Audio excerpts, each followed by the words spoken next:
Hi there. Tonight we journey back to a land of golden sands, towering pyramids, and an enduring mystery that stretches across millennia. Imagine yourself not as a mere observer, but as a silent guest, drifting through the bustling streets of ancient Thebes, perhaps catching a glimpse of a young couple exchanging knowing glances across a crowded market. The air is thick with the scent of spices and a distant murmur of the Nile. You might notice the sun beating down, a relentless golden eye in the vast blue sky, making you wish you'd remembered to pack your wide-brimmed straw hat. Tonight, we're peeking behind the reed-mat doors of ancient Egyptian homes to uncover a truth about their weddings that might just surprise you. You probably won't survive the intense heat of an Egyptian summer day without some serious rehydration, let alone navigating their social customs. So, before you get comfortable, take a moment to like the video and subscribe, but only if you genuinely enjoy what I do here. And as you settle in, perhaps share your current location and the time, adding to our global collective of sleepy history enthusiasts. Now, dim the lights, maybe turn on a fan for that soft background hum, and let's ease into tonight's journey. Together, you find yourself standing on the dusty threshold of what could be considered an ancient Egyptian wedding, though the scene is far from what your modern mind pictures. Forget the white dresses, the soaring cathedral arches, or even the nervous rustle of a nervous groom at an altar. In ancient Egypt, the very concept of a wedding ceremony, as we understand it simply, didn't exist. It's a fascinating void, isn't it? A society so meticulously organized, so obsessed with order and record-keeping. Yet when it came to uniting two individuals, they largely skipped the pomp and circumstance. Your immediate takeaway should be this: ancient Egyptian weddings were primarily social arrangements, practical matters of establishing a household and ensuring its stability, rather than elaborate religious ceremonies. The focus wasn't on a divine blessing or a public declaration of undying love before a deity. Instead, it was about family, continuity, and the practicalities of daily life. You might wonder, if there was no ceremony, how did anyone know someone was married? How did they make it official? Well, put simply, the union was formalized when the bride moved her belongings into the groom's home. That's it. No rings, no vows, no awkward speeches from a tipsy uncle. Just a removal van, if they'd had them, and a change of address. Historians still argue whether there was any specific spoken declaration exchanged during this moving-in period, or if it was purely a symbolic, physical act. This lack of formal ceremony might sound surprisingly casual to your ears. You, accustomed to engagement rings and flower arrangements, might imagine it to be rather cold or unromantic. But consider the societal fabric. Family was paramount. Lineage, property, and the continuation of the household were deeply ingrained values. Marriage wasn't just about two individuals. It was about two families intertwining, securing alliances, and ensuring the smooth running of the social machinery. It was a pragmatic affair, often meticulously planned by parents, long before the prospective bride or groom had much say in the matter. You can almost hear the ancient Egyptian equivalent of "So, our son, Imhotep, is quite good with scrolls, and your daughter, Nefertari, seems to have a good head for numbers, ... Echoing through time, the primary purpose of marriage, from a practical standpoint, was procreation. You needed heirs to continue your line, to inherit your property, and to perform the necessary funerary rituals when you eventually shuffled off your mortal coil. Without children, your spirit might wander aimlessly, which, let's be honest, sounds like a truly dreadful form of ancient Egyptian purgatory. So, while love might have blossomed, the foundational bedrock was always about practical survival and continuation. This emphasis on family stability and children meant that marriages were generally viewed as long-term commitments, even if divorce was, as we'll gently discover later, relatively accessible. It wasn't quite till death do us part in the modern sense, but more like till it becomes utterly impractical or unpleasant to continue. So, you're now firmly planted in the ancient Egyptian mindset, where marriage was less about a grand romantic gesture and more about a calculated, yet often affectionate, partnership. The overwhelming majority of marriages, you see, were arranged by families. This wasn't some cold, distant process, however. Imagine your own parents, or perhaps a particularly meddling aunt, carefully scouting out suitable matches within their social circle. For the ancient Egyptians, this was simply good sense. You wouldn't want your son or daughter marrying just anyone, would you? You'd want someone from a good family, with a stable background, perhaps a similar trade or social standing. The process often began with the groom's family. They would approach the bride's family, not with flowers and a ring, but with a proposition. This wasn't necessarily a tense negotiation, but a more formal discussion about the terms of the union. Think of it less like a modern business deal and more like two families merging their interests, ensuring mutual benefit. After all, a good marriage could solidify social standing, expand economic opportunities, or simply ensure a comfortable old age for both sets of parents, knowing their children were well. One of the key elements in these familial discussions was the bride price.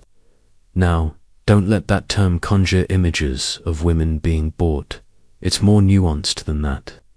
The bride price, or shabti, as some scholars refer to it, was essentially a payment made by the groom's family to the bride's family.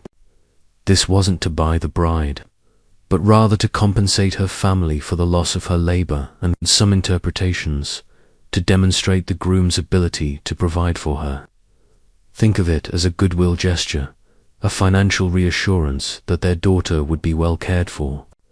It also cemented the agreement, making it less likely for either side to back out casually. But it wasn't a one-way street. Alongside the bride price, there were reciprocal gifts from the bride's family to the groom's. This exchange underscored the idea of a mutual arrangement, a true partnership between families. These gifts could range from household goods, furniture, or even livestock, depending on the wealth of the families involved.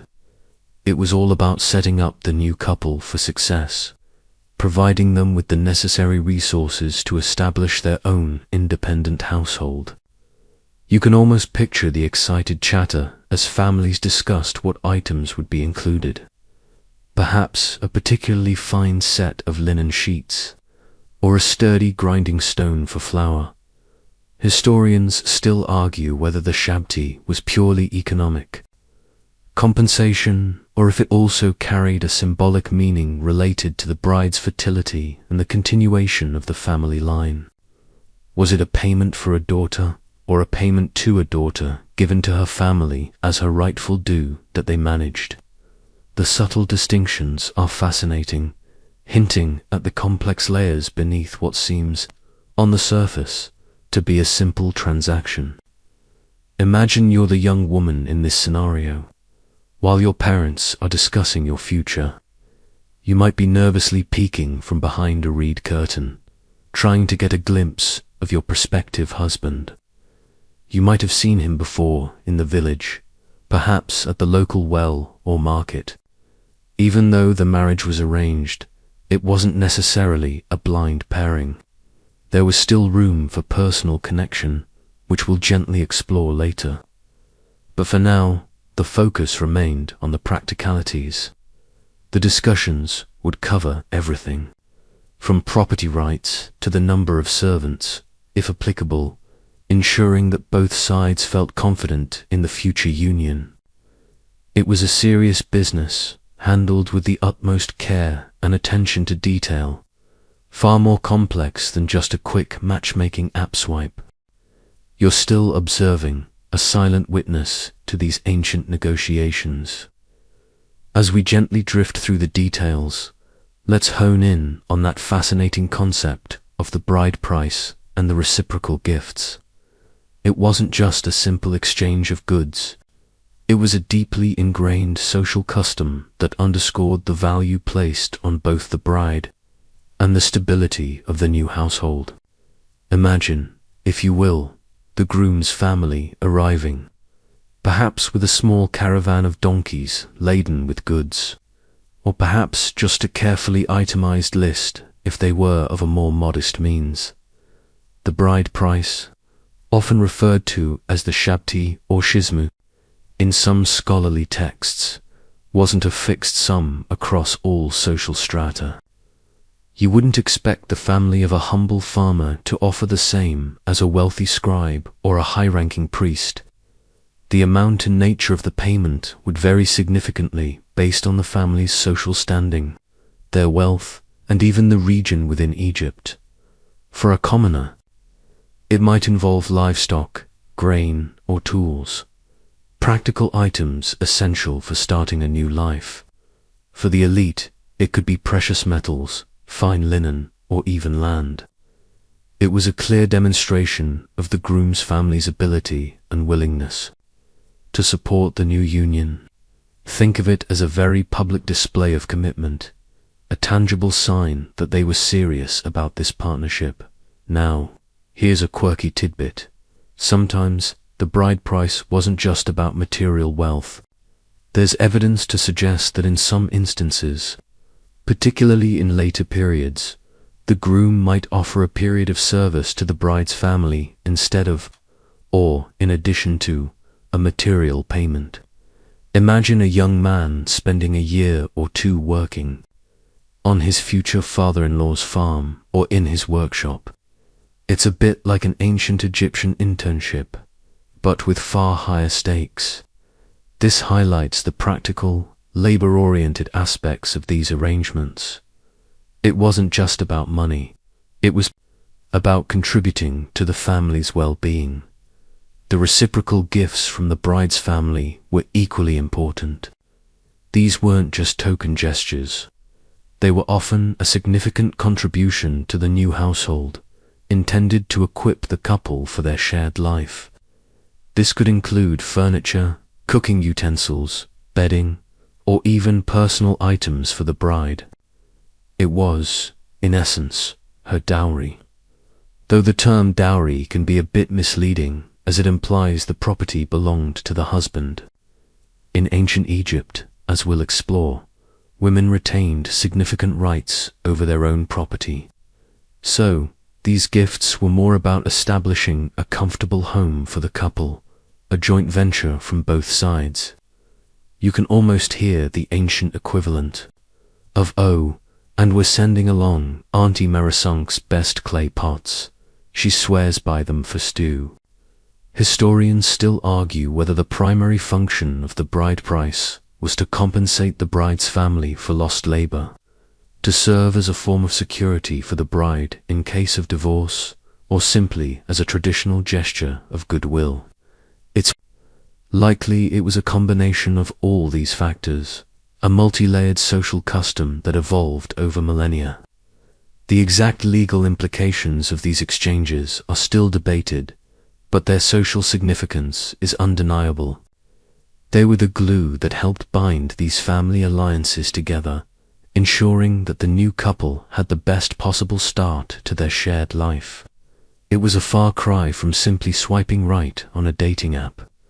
This was a deeply considered, economically significant, and socially binding agreement. Now that we've gently unpacked the practicalities of bride prices and reciprocal gifts, you might be wondering about the grand event itself. Surely there was a momentous occasion, a public declaration, something akin to what you understand as a wedding ceremony. Prepared to be delightfully underwhelmed, because in ancient Egypt, there wasn't a traditional wedding ceremony as we know it today. No fanfare, no procession down an aisle, no formal exchange of rings or vows before a gathered crowd in a temple. It simply wasn't their style. This absence of a formal ceremony might seem utterly bizarre to your modern sensibilities. You, perhaps, envision flickering oil lamps, solemn priests, or the fragrant smoke of incense wafting through a hallowed space. Instead, imagine a quiet day, perhaps not even marked on any calendar as the big day. The transition from single life to married life was, for the vast majority of Egyptians, a remarkably understated affair. It wasn't about a single, climactic event, but rather a gradual, practical process culminating in a symbolic act. Here's a curious thought. While there was no public religious ceremony, it doesn't mean there was no celebration whatsoever. Families would likely mark the occasion with a feast, a gathering of relatives and close friends to share food, drink, and general merriment. Imagine the smells of freshly baked bread, roasted meats, and sweet dates filling the air. Perhaps a musician would play a lyre or a flute, and people might dance, not in a structured ceremony, but in a joyous, informal celebration of the new union. These gatherings, however, were private family affairs, not public spectacles or legally binding rituals. You wouldn't find an ancient Egyptian wedding planner, let's put it that way. Their job simply wouldn't exist. This distinction between a private celebration and a public ceremony is crucial. For the ancient Egyptians, the legal and social validity of the marriage didn't hinge on a priest's blessing or a formal vow. It hinged on something far more tangible, the establishment of a shared household. This practical approach permeates much of ancient Egyptian daily life. They were a people deeply concerned with order, but their order often manifested in practical arrangements rather than elaborate ritual, especially in domestic matters. Historians still argue whether there were any specific spoken formulas or informal blessings exchanged during these private celebrations. While no definitive vows have been found in texts describing commoner marriages, it's plausible that families would offer good wishes or express hopes for fertility and prosperity, but these would be customary social utterances, not legally binding declarations. The legal aspect, as you'll soon learn, was handled through different, equally fascinating means. So, if you were a young person in ancient Egypt, your wedding day might not have involved butterflies in your stomach about walking down an aisle, but rather the quiet anticipation of beginning a new life chapter. Perhaps a bit of nervous excitement about moving into a new home, setting up your own space, and becoming a full-fledged adult in the eyes of society. It was a transition marked not by a single, flashy moment, but by a series of quiet, deliberate actions that built towards the shared future. The lack of a formal ceremony reinforces that the union was viewed as a natural progression of social life, a domestic arrangement rather than a sacred, ritualistic undertaking. You just sort of became married.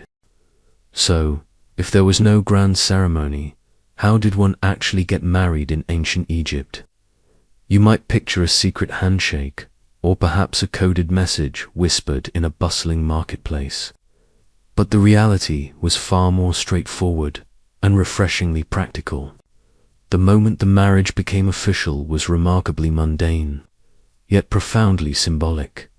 When the bride moved her belongings into the groom's home, imagine the scene, a sunny morning, the kind where the Egyptian sun casts long, sharp shadows across the dusty ground. You're the young bride, perhaps a bit nervous, a bit excited. Your family would help you gather your possessions, Perhaps a finely woven basket containing your clothes, a small chest with your personal ornaments, maybe a favorite wooden doll from your childhood, or a few carefully crafted pottery pieces. This wasn't just moving a suitcase. It was the tangible transfer of your identity, your personal world. From your birth family's dwelling to your new shared space, this act of physical relocation was the legal and social declaration of marriage.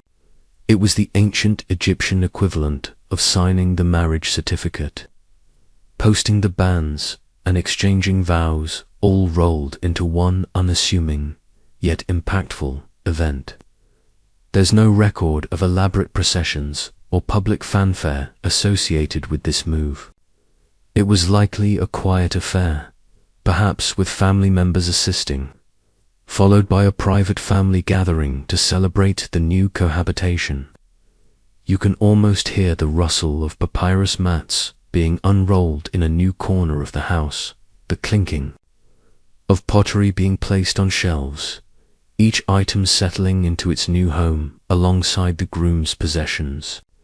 This practical approach highlights a key aspect of ancient Egyptian society. Legal agreements and social recognition often stemmed from actions and customs, rather than elaborate, ritualized events.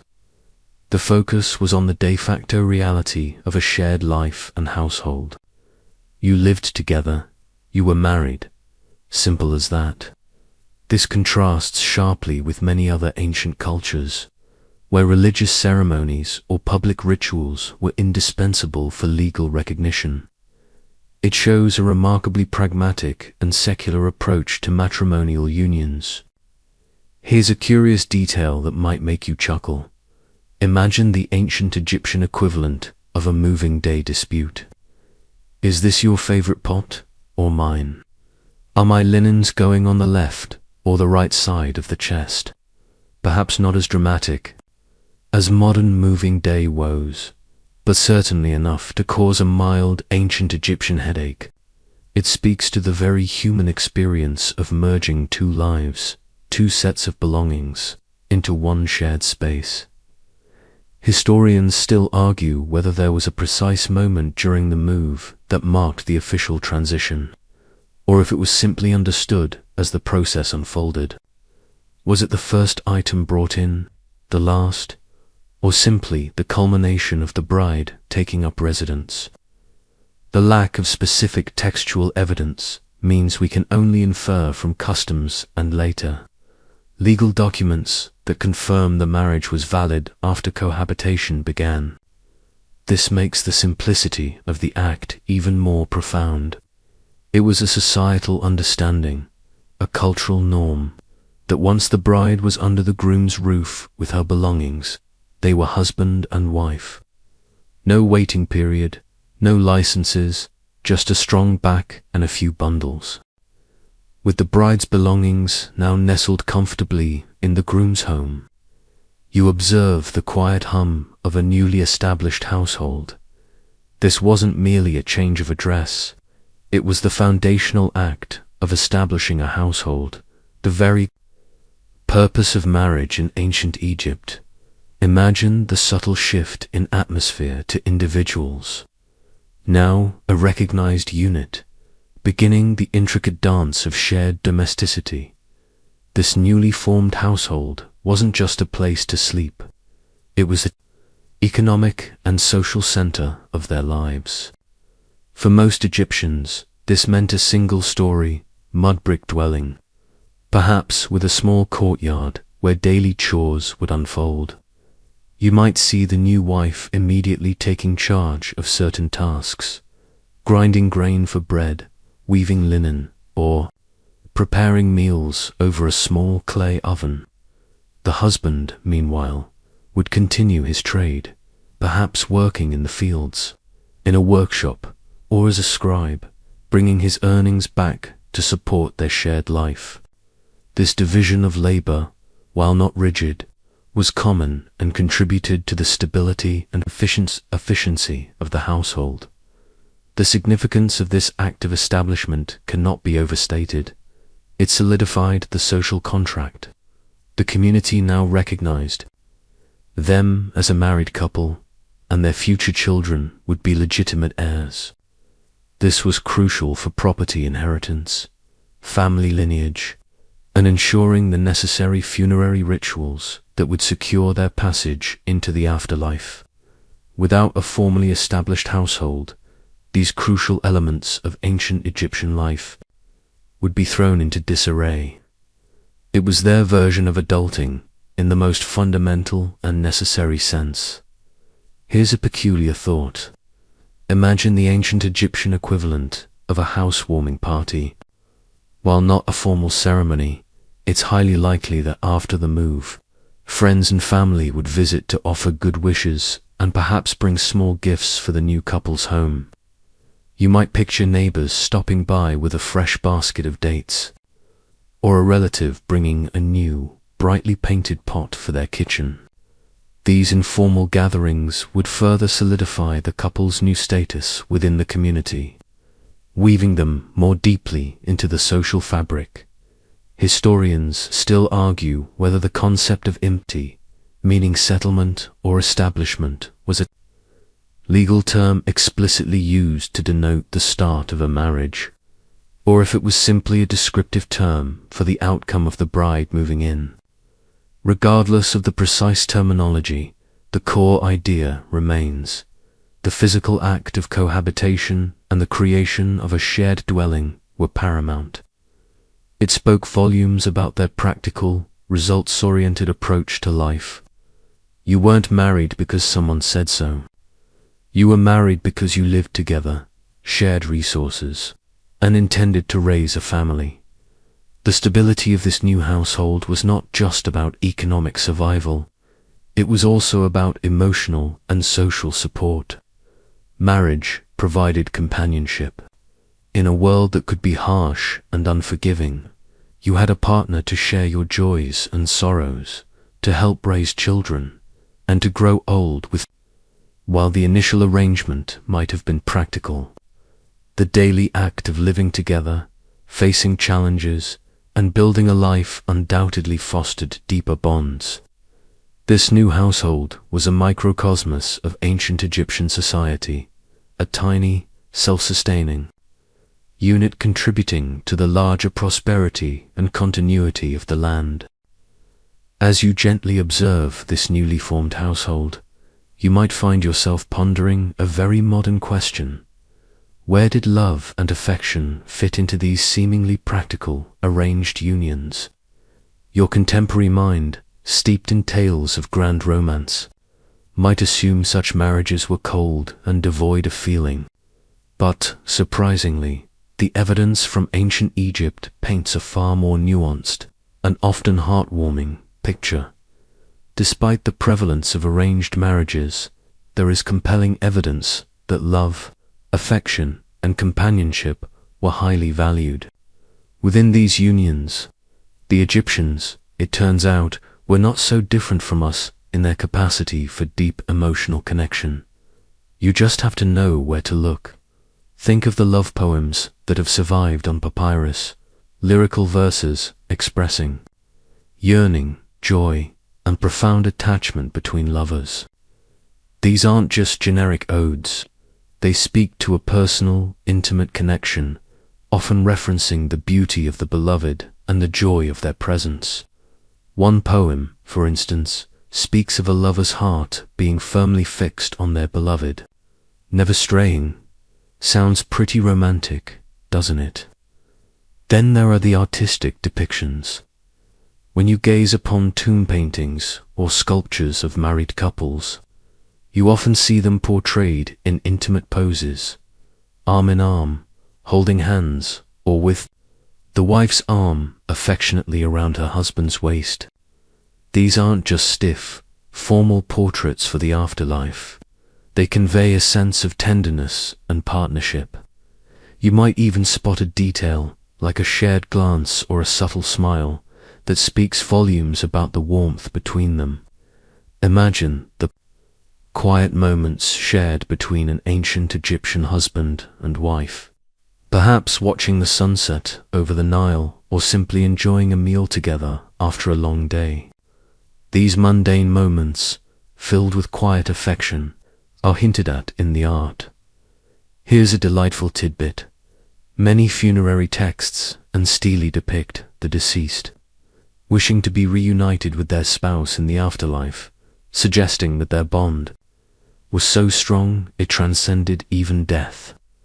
This desire for eternal companionship is a powerful indicator of the emotional depth within these marriages. You wouldn't wish to spend eternity with someone you merely tolerated, would you?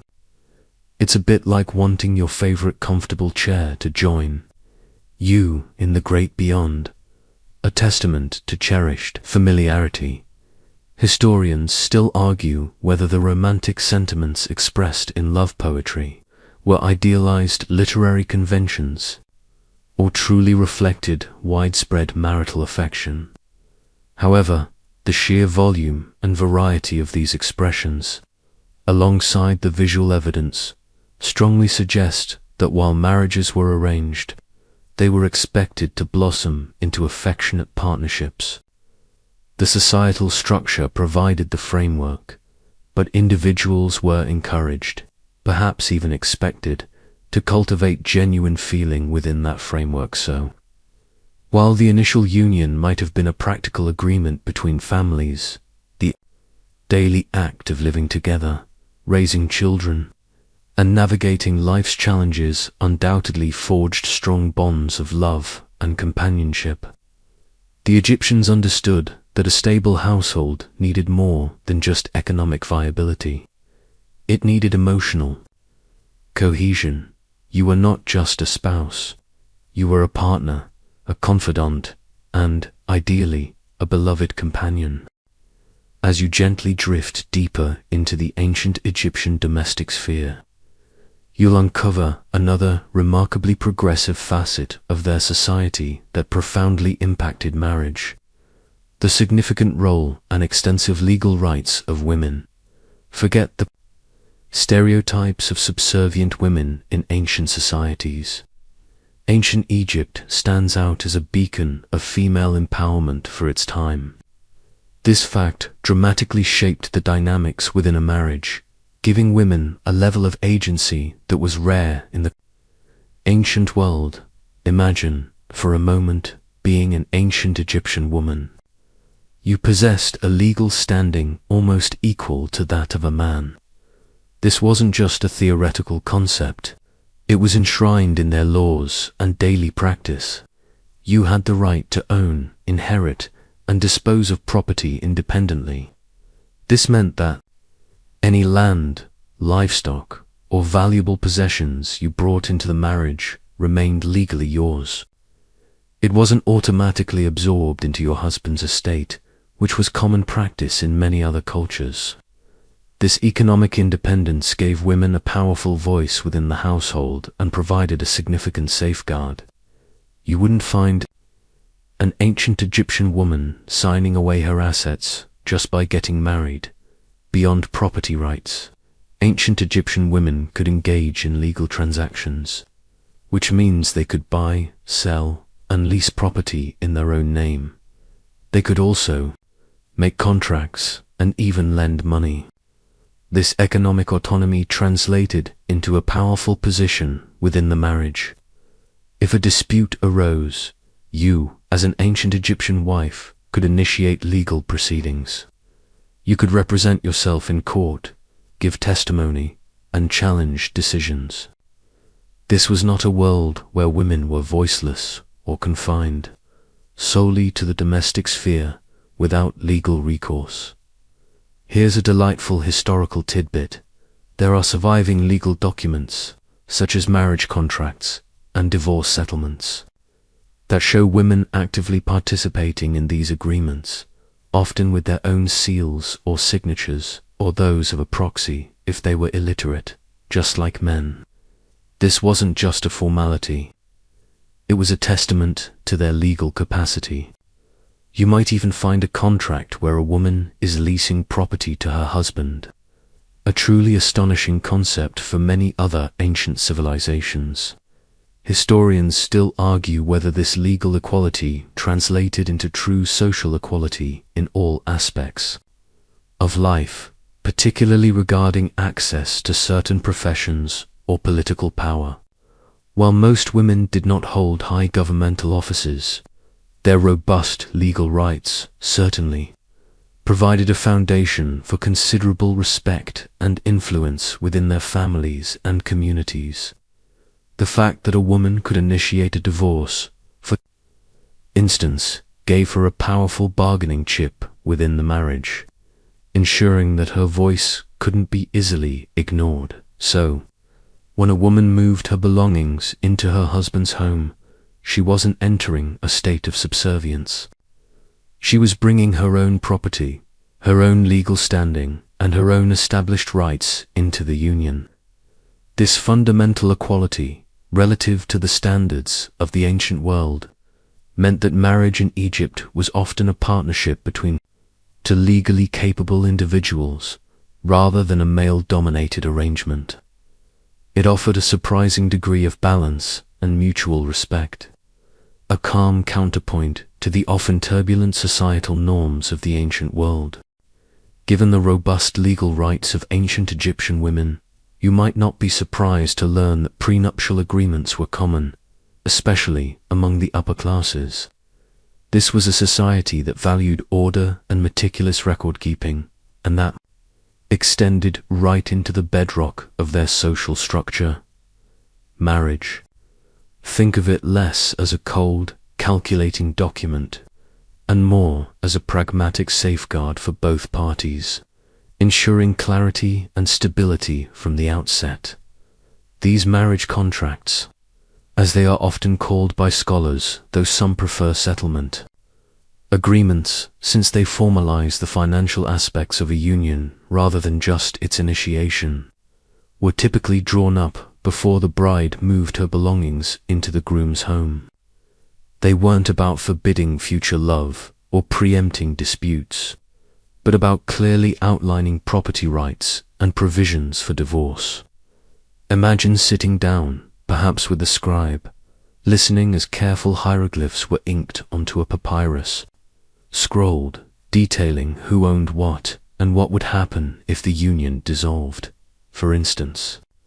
These agreements often specified the gifts the wife brought into the marriage, sometimes referred to as her dowry, though, as we noted, it remained her property. More significantly, they would detail what financial support the husband was obligated to provide the wife if they divorced. This was a critical safeguard for the woman, ensuring she wouldn't be left destitute after a separation. You might even find clauses detailing a specific sum of silver or a certain amount of grain she would receive annually. It's a remarkable foresight, acknowledging the possibility of a union ending and planning for it with care. Here's a peculiar twist. Sometimes these agreements also included clauses detailing what the husband would lose or pay if he were to divorce his wife for trivial reasons, or if he took another wife. Though monogamy was the norm, concubinage was not uncommon for wealthier men. This created a financial disincentive for arbitrary abandonment, further protecting the woman's standing and financial security. It's a bit like having an ancient Egyptian insurance policy for your marriage, covering all sorts of eventualities. Historians still argue over the exact legal enforceability of every clause in every period, and how often these agreements were actually utilized in divorce proceedings. However, their widespread existence, particularly among literate classes, indicates a society that valued clear legal frameworks for personal relationships.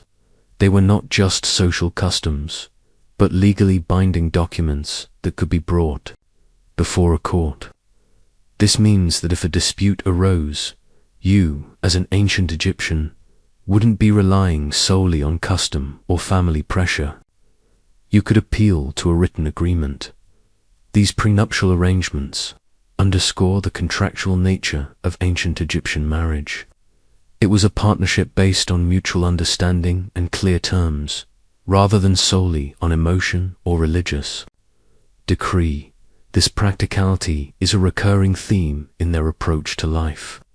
It allowed both parties, especially the wife, a degree of security and autonomy that was largely absent for women in many other ancient civilizations. So, while there were no elaborate ceremonies, there was a meticulous attention to legal detail, ensuring that everyone understood the terms of their journey together. Now that we've touched on the legal scaffolding of ancient Egyptian marriage, let's zoom in on something truly revolutionary for its time: property rights and inheritance. You see, unlike many other ancient societies where a woman's property often became her husband's upon marriage, or where she had no independent right to inherit, ancient Egypt carved out a remarkably progressive path. Imagine you are an ancient Egyptian woman.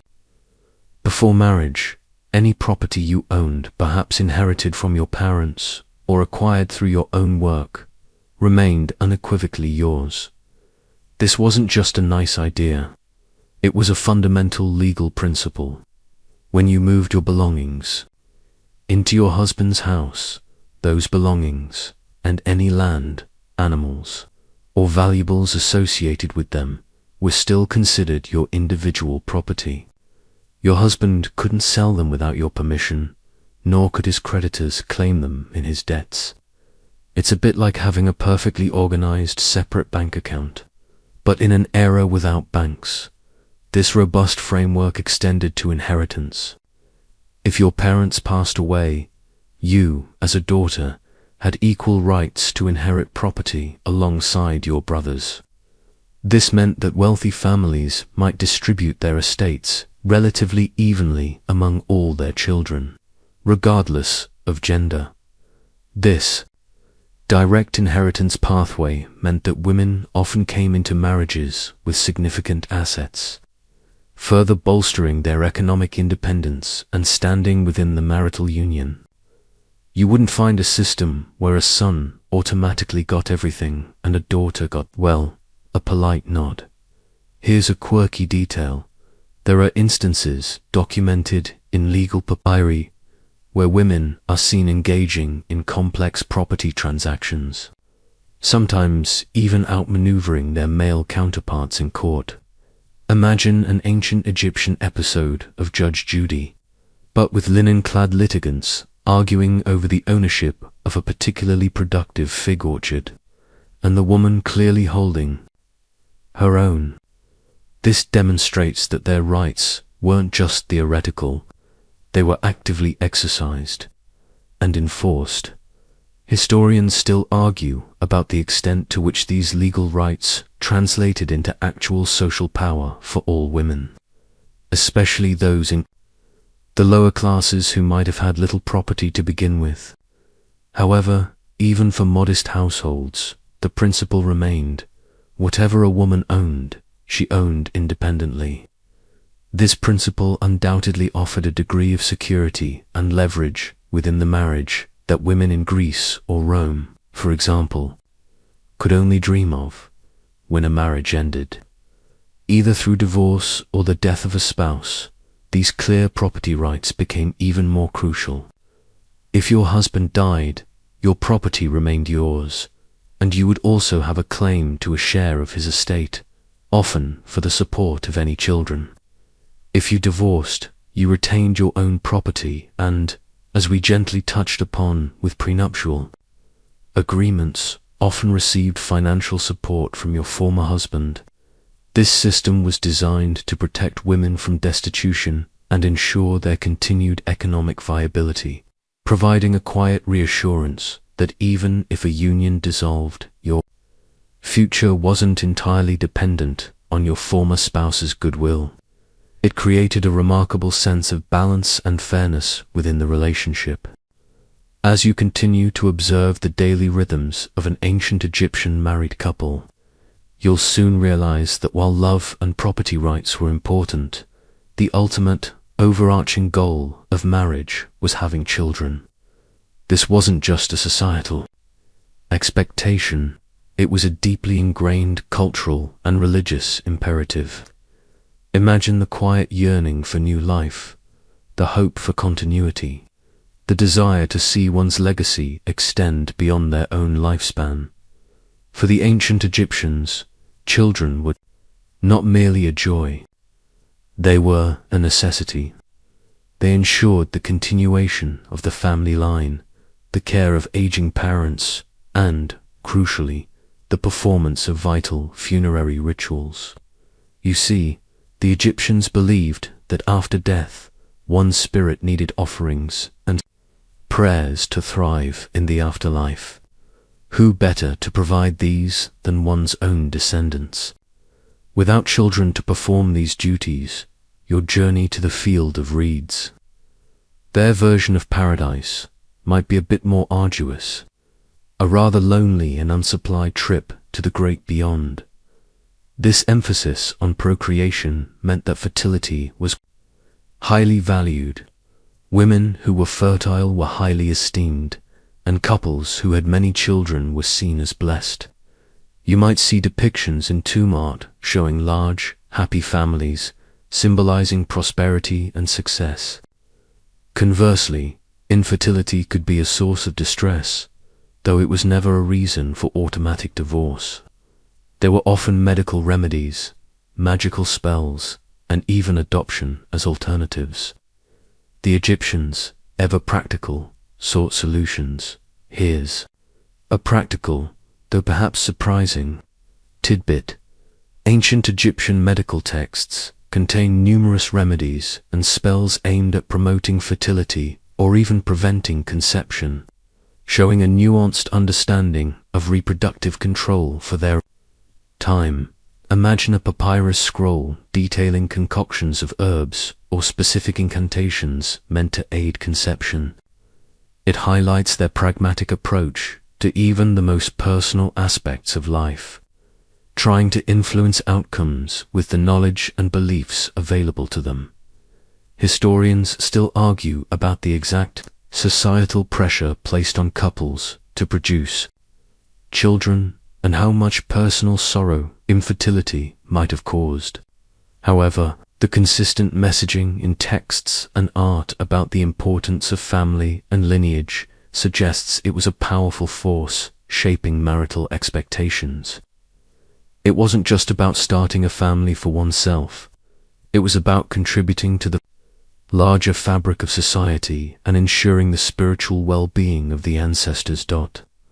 So, while the initial union might have been arranged for economic and social stability, the true purpose, the enduring legacy, resided in the pitter-patter of little feet.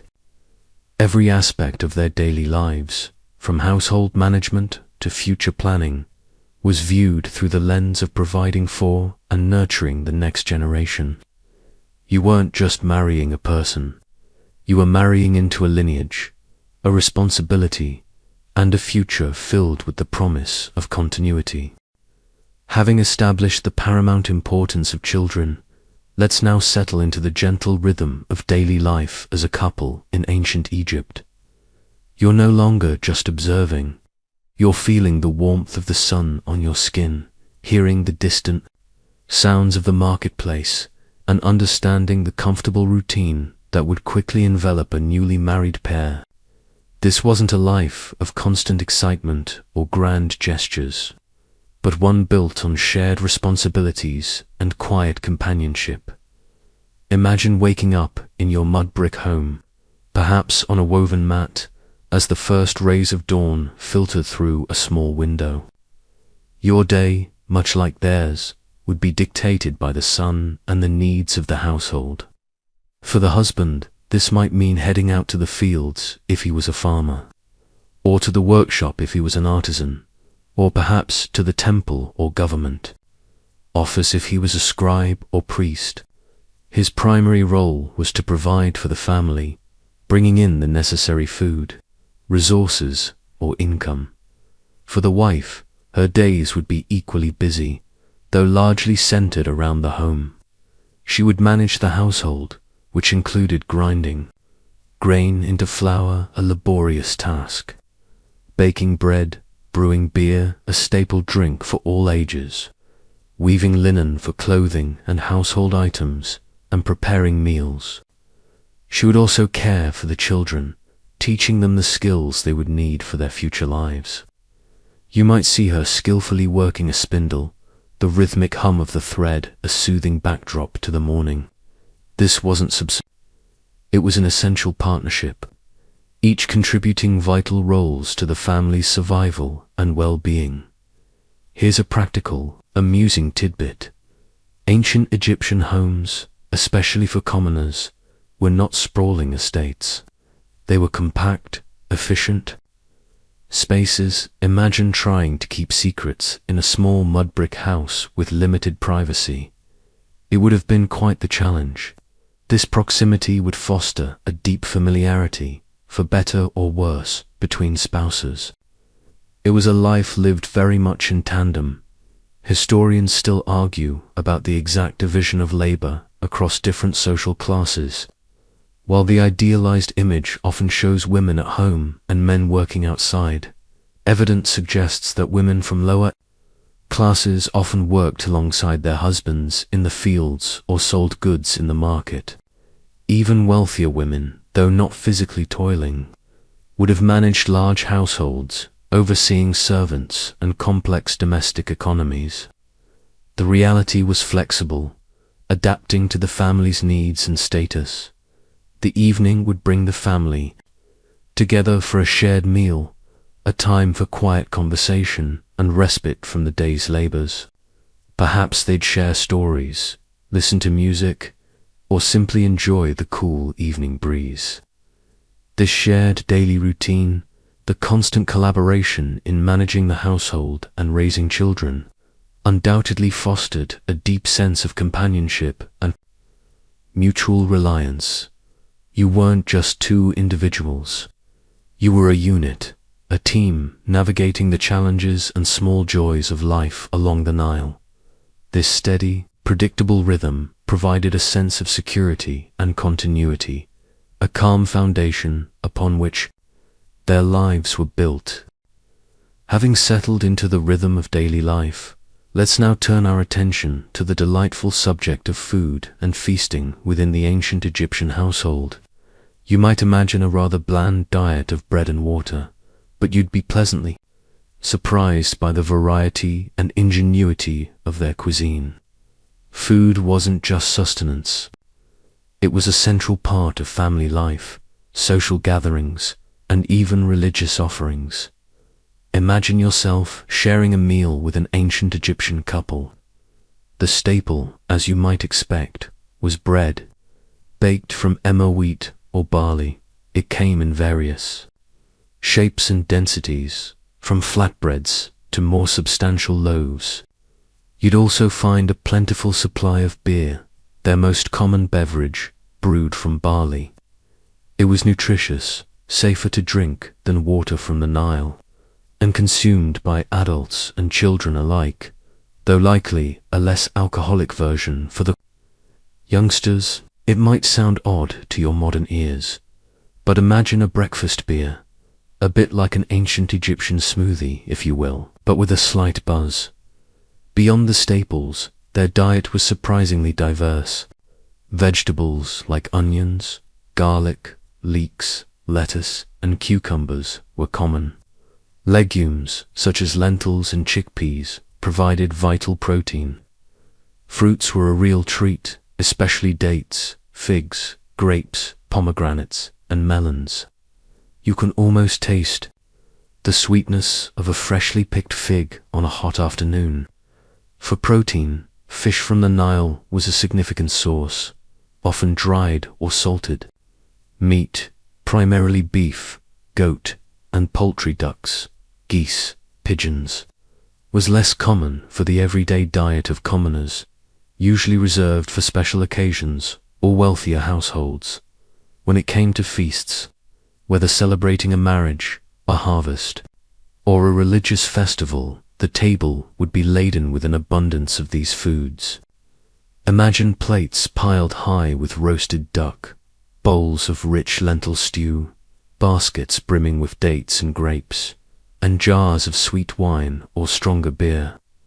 These gatherings were not just about eating, they were social events, reinforcing family, bonds and community ties. You'd hear laughter, music from a lute or harp, and lively conversation echoing through the courtyard. It was a time for joyous indulgence, a well-deserved break from the daily grind. Here's a quirky culinary tidbit.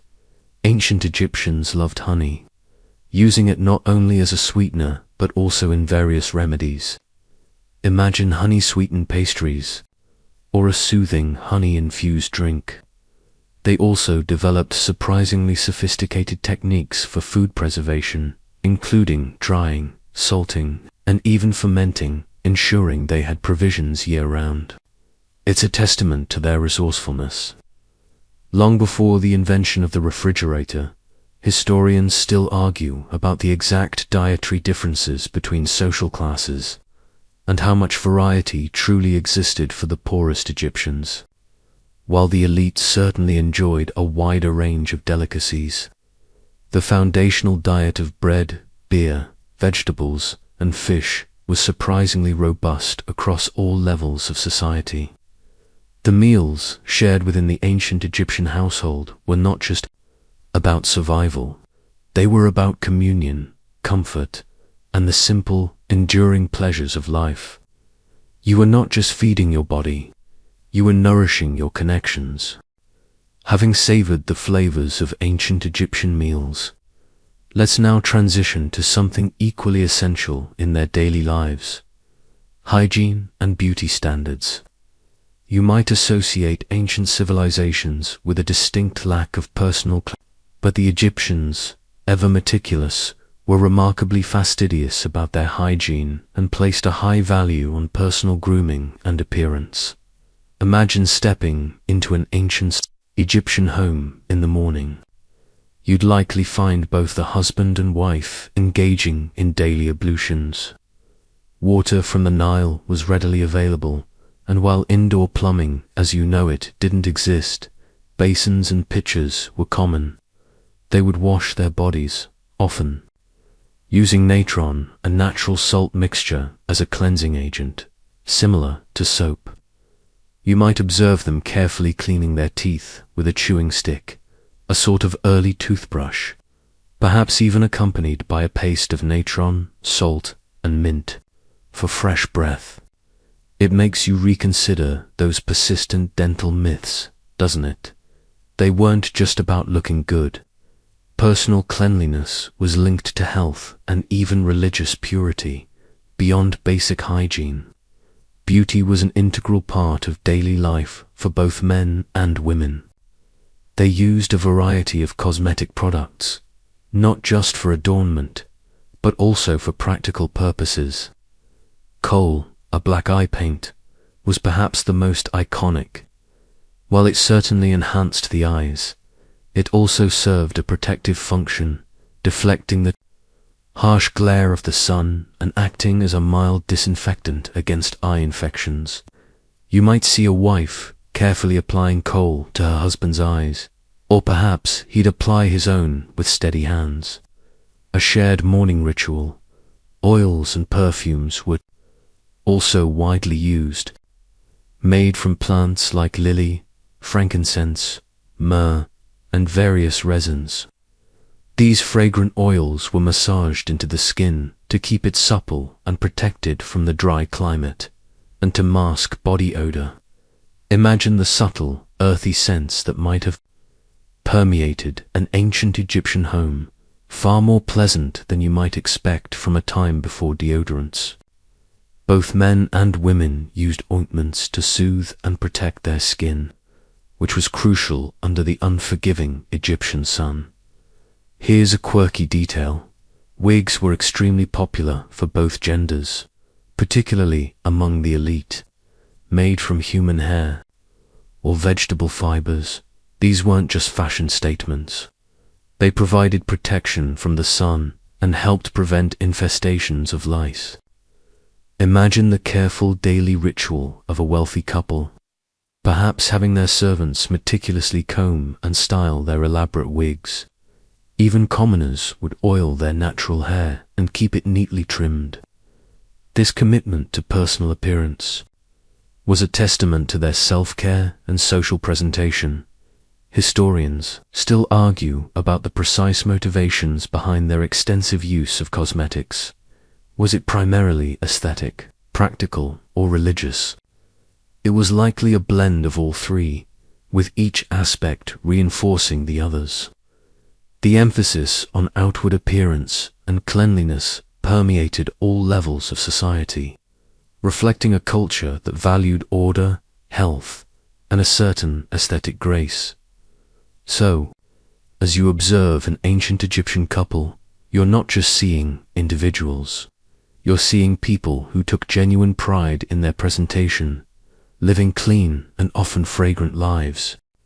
From the pleasant aromas of ancient Egyptian hygiene, let's glide effortlessly into another visual aspect of their lives: fashion and adornment. You might envision elaborate multi-layered garments, but in the heat of Egypt, simplicity and practicality often reigned. Though with an undeniable flair for elegance and a love of beautiful accessories. Imagine walking past an ancient Egyptian couple on the street.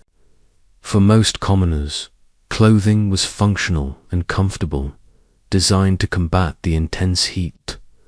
Men typically wore a simple loincloth or kilt, often made of plain white linen. Women wore a sheath dress, a single piece of linen fabric that stretched from just below the breasts to the ankles, held up by shoulder straps. These garments were often simple, elegant, and surprisingly form-fitting, accentuating the natural lines of the body. You wouldn't see layers of heavy fabric. Breathability was key. However, simplicity didn't equate to a lack of style. For wealthier individuals, the linen would be of a finer weave, almost transparent in its quality, indicating luxury. The cut might be more elaborate, with pleating or draping. Both men and women adorned themselves with jewelry, bracelets, armlets, anklets, and elaborate broad collars made of beads. Faience, carnelian, lapis lazuli, and gold were common. Imagine the soft glint of gold against tanned skin, or the vibrant blues of lapis lazuli catching the sun. These weren't just decorative. They often carried symbolic meaning, perhaps offering protection or signifying status.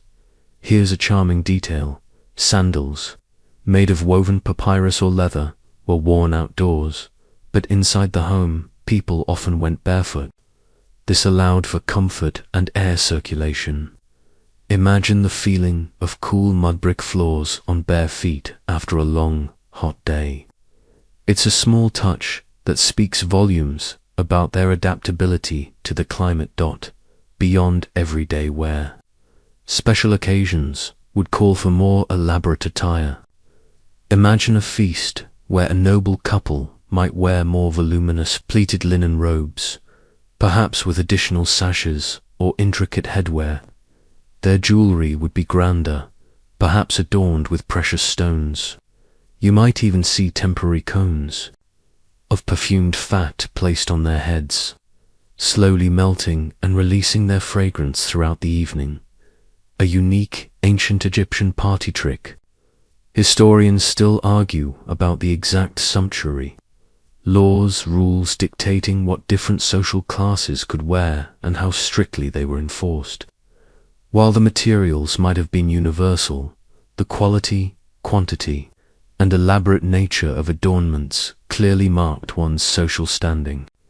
The elegance of ancient Egyptian fashion lay in its clean lines, its subtle use of color, often white, but sometimes dyed, and its focus on accessories.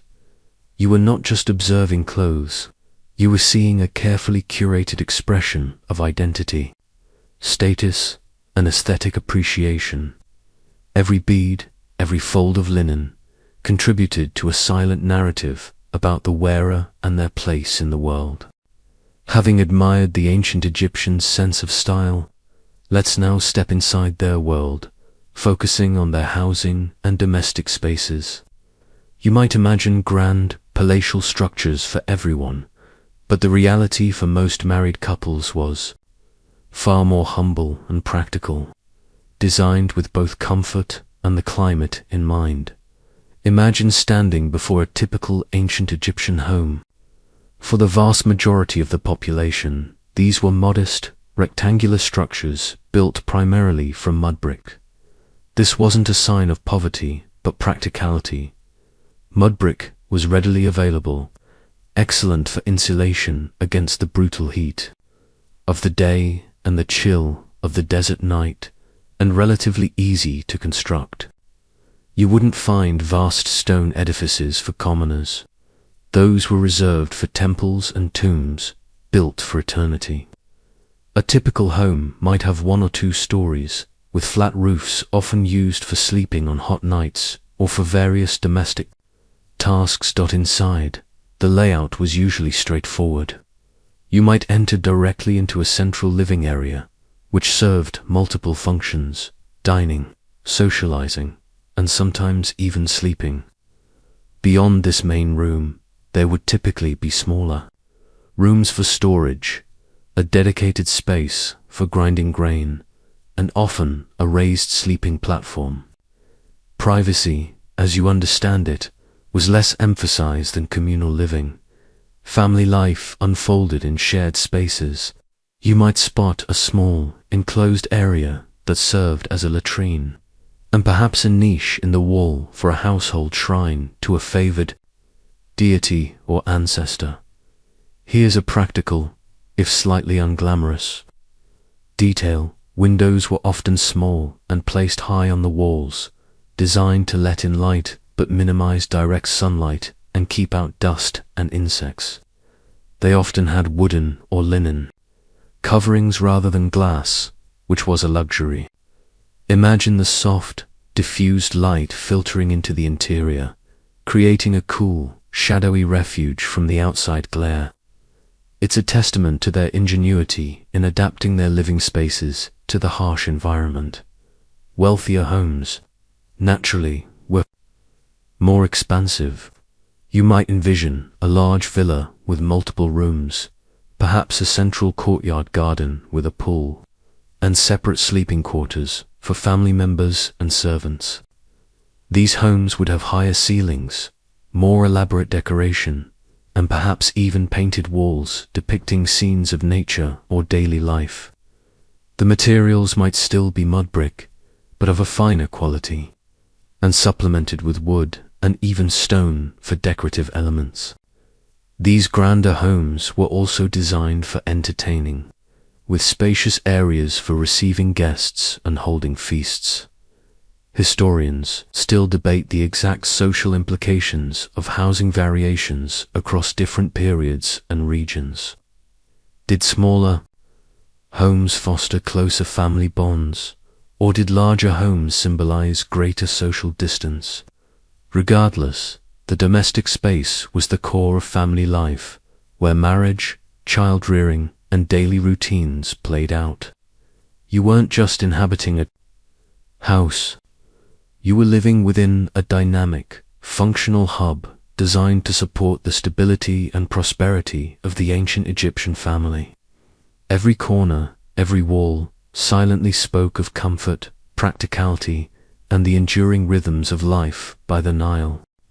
Having explored the comfortable confines of their homes, let's now consider a topic that might seem surprising given the stability we've observed so far: divorce. You might assume that in a society focused on enduring family lines and arranged marriages, divorce would be a rare and scandalous event. Yet, in ancient Egypt, it was remarkably straightforward and accessible, offering a level of marital flexibility that was quite unusual for the ancient world. Imagine a situation where a marriage simply wasn't working. Perhaps the couple was incompatible, Or perhaps infertility was an issue. Or perhaps one spouse simply found another they preferred. In ancient Egypt, either spouse, man or woman, could initiate a divorce. This wasn't something requiring a lengthy, complex legal battle or a priest's approval. It was largely a contractual matter, reflecting the pragmatic approach they took to marriage from the very beginning. You didn't need to prove adultery or cruelty. Unhappiness or a desire to end the union was often sufficient grounds. The process typically involved a simple declaration, often followed by a written agreement that outlined the terms of separation, particularly regarding finances and the care of any children.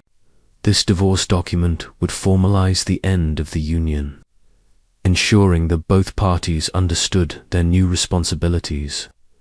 There was no social stigma attached to divorce in the way you might find in other cultures or later historical periods. It was simply a legal option, a way to dissolve a partnership that was no longer beneficial. You wouldn't find hushed whispers or scandalous gossip following a divorced individual. It was a normal part of life's tapestry. Here's a practical and rather equitable tidbit. The prenuptial agreements we discussed earlier played a crucial role in divorce. They often stipulated the financial provisions the husband would have to provide to the divorced wife, ensuring her economic security. This meant that a woman initiating a divorce wouldn't necessarily face destitution. It was a built-in safety net, a testament to the strong legal standing of women in Egyptian society. Imagine a woman calmly walking into a scribe's office and stating her intention to divorce, confident in the legal framework that protected her. Historians still argue about the frequency of divorce in ancient Egypt, as surviving records are incomplete and often biased towards wealthier families. However, the ease with which it could be initiated suggests it was a recognized and accepted part of their social landscape. It wasn't something to be hidden or ashamed of. The purpose of marriage was to establish a stable household. If that stability could no longer be maintained, dissolving the union was seen as a logical, rather than a catastrophic, outcome. So, while the union began with practical arrangements and hopes for stability, the path to ending it was equally pragmatic. This flexibility allowed individuals to seek happiness or simply a better situation if a marriage proved unworkable. It offers a fascinating glimpse into a society that, despite its ancient roots, possessed a remarkably modern understanding of individual agency within marital bonds. You weren't trapped. You had options, a quiet reassurance in a world that often presented few choices. You've just learned about the surprisingly straightforward nature of divorce in ancient Egypt.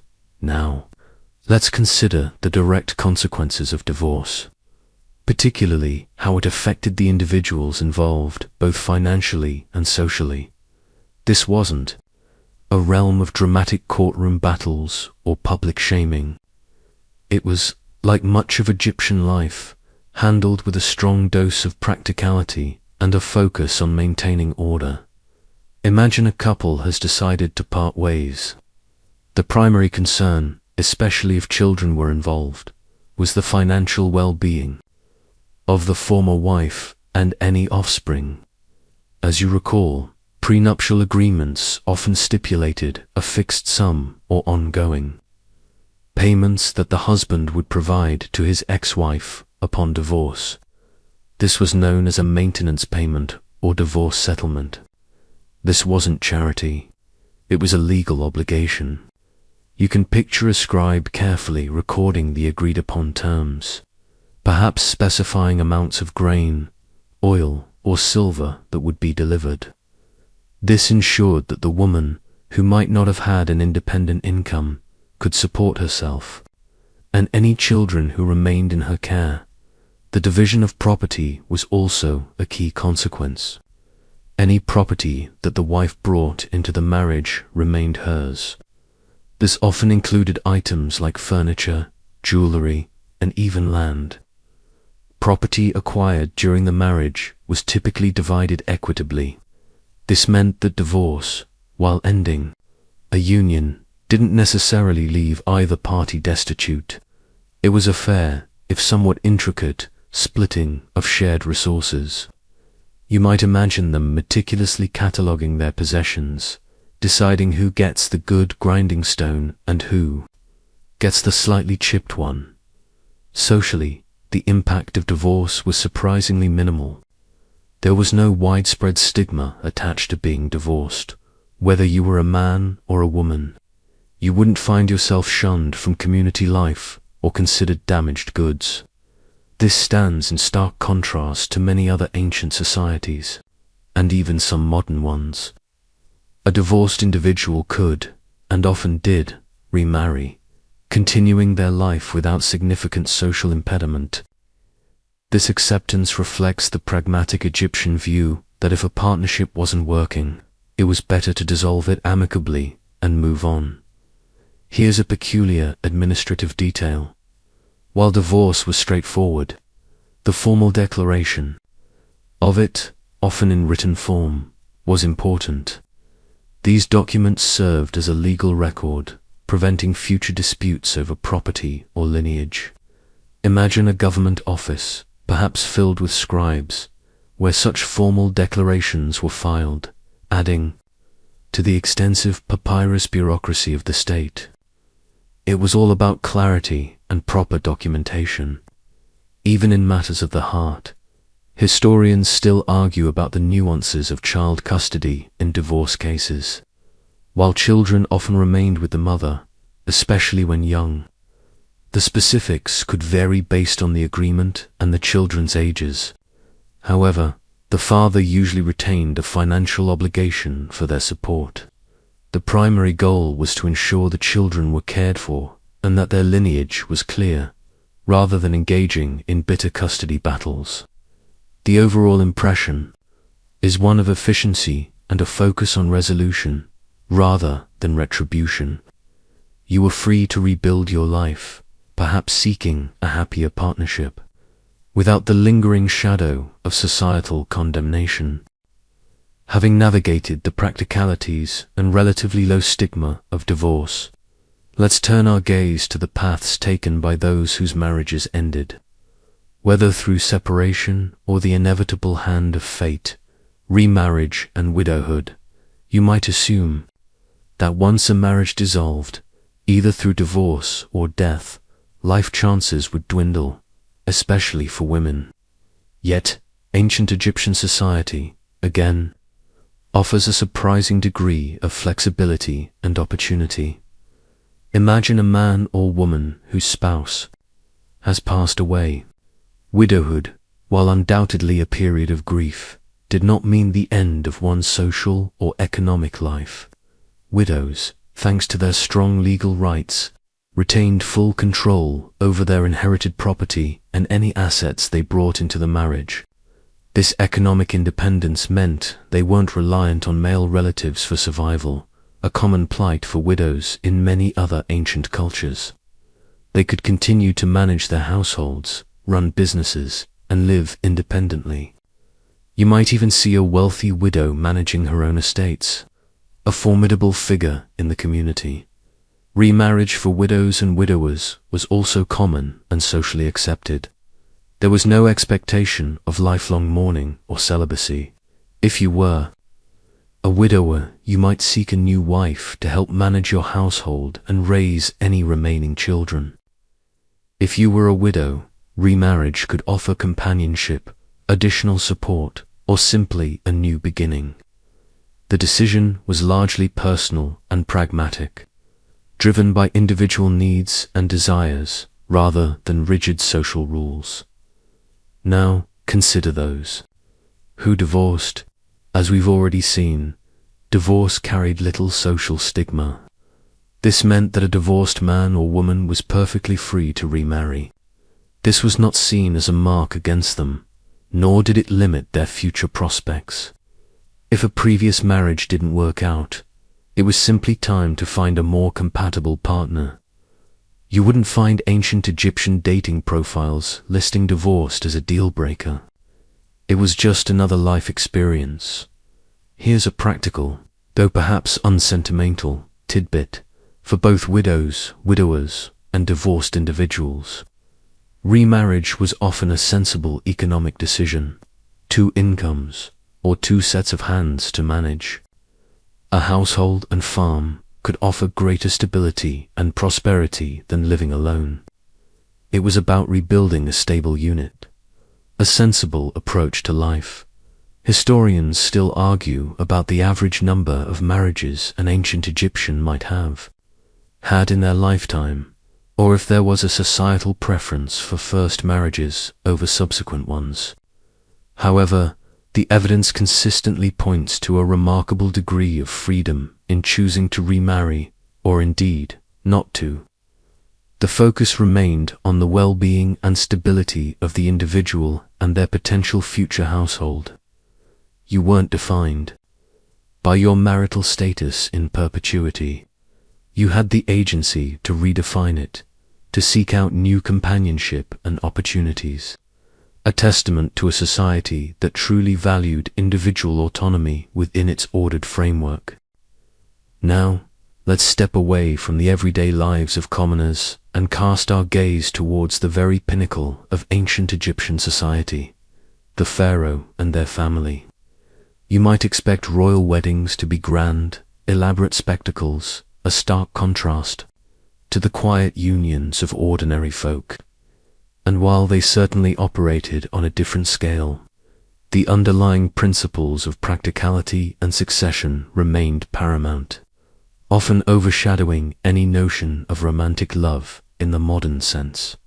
Imagine the sheer weight of responsibility resting on a pharaoh's shoulders. Their marriage wasn't just about personal companionship. It was a matter of state, intrinsically linked to the stability of the kingdom, the continuation of the divine lineage, and the very health of Egypt. The pharaoh was considered a living god, and their union had cosmological implications. You wouldn't see them casually picking a spouse. Every decision was steeped in political, religious, and dynastic considerations. Royal marriages often served several key purposes. Firstly, to produce an heir. The continuation of the line was absolutely critical for maintaining order and legitimacy. The great royal wife held immense power and prestige, second only to the pharaoh, and her primary duty was to bear the royal successor. You might see depictions of the great royal wife standing beside the pharaoh, often of equal stature, underscoring her vital role in the dynastic succession. Secondly, royal marriages could solidify alliances with foreign powers. A pharaoh might take a foreign princess as a secondary wife, not necessarily as the great royal wife, but to forge diplomatic ties and maintain peace with neighboring kingdoms. Imagine the intricate negotiations, the exchange of lavish gifts, and the lengthy journeys these royal brides would undertake, often leaving behind everything they knew for a new life in a distant court. It was a form of ancient Egyptian realpolitik, played out with human pawns. Here's a peculiar, almost whimsical, detail. Sometimes, royal marriages involved siblings or half-siblings. While this might sound shocking to your modern ears, it was practiced within the royal family to maintain the purity of the divine bloodline. This specific and highly unusual custom highlights the unique status of the pharaoh and their family, setting them apart from commoners who would never engage in such unions. We will gently explore this more in the next section. Historians still argue about the true emotional dynamics within royal marriages. While many were undoubtedly strategic, there's evidence of deep affection in some cases, such as between Akhenaten and Nefertiti, whose depictions often show intimate family scenes. Was this true love, or simply a carefully curated public image? It's a debate that highlights the difficulty of applying modern emotional frameworks to ancient relationships, especially those under such immense public scrutiny. So, while commoners focused on establishing a stable household, the royal family's unions were about establishing and maintaining an entire kingdom. The scale was grander, the stakes infinitely higher, and the personal choices often subservient to the needs of the state. You were not just a person getting married. You were a cog in the grand machinery of divine kingship, with implications that echoed across the vast desert landscape and down the timeless flow of the Nile. Building on the notion of royal weddings, let's delve deeper into one of the most perplexing and often misunderstood aspects of ancient Egyptian pharaonic practices: incestuous marriages within the royal family. You've probably heard whispers of pharaohs marrying their sisters, or even half-sisters, and it sounds utterly scandalous to your modern ears. But in the unique context of ancient Egyptian kingship, this was a specific and, to them, logical practice, almost entirely confined to the divine realm of the rulers. Imagine the pharaoh, not just as a king, but as a living god, the son of Ra, or Horus, embodying the divine order on earth. Their lineage was considered pure and sacred, a direct connection to the creator gods. To maintain this divine purity, and to ensure that the sacred bloodline remained untainted by common mortal blood, siblings or half-siblings within the royal family would sometimes marry. The most prominent example you might recall is the marriage between Tutankhamun and his half-sister, Ankhesenamun. This practice was primarily driven by religious ideology and the concept of divine succession, not by personal preference or a widespread social norm. You wouldn't find ordinary Egyptians engaging in such unions. It was strictly a royal prerogative. It was believed that by marrying within the closest possible kin, the pharaoh strengthened their divine right to rule and ensured the purity of the succession.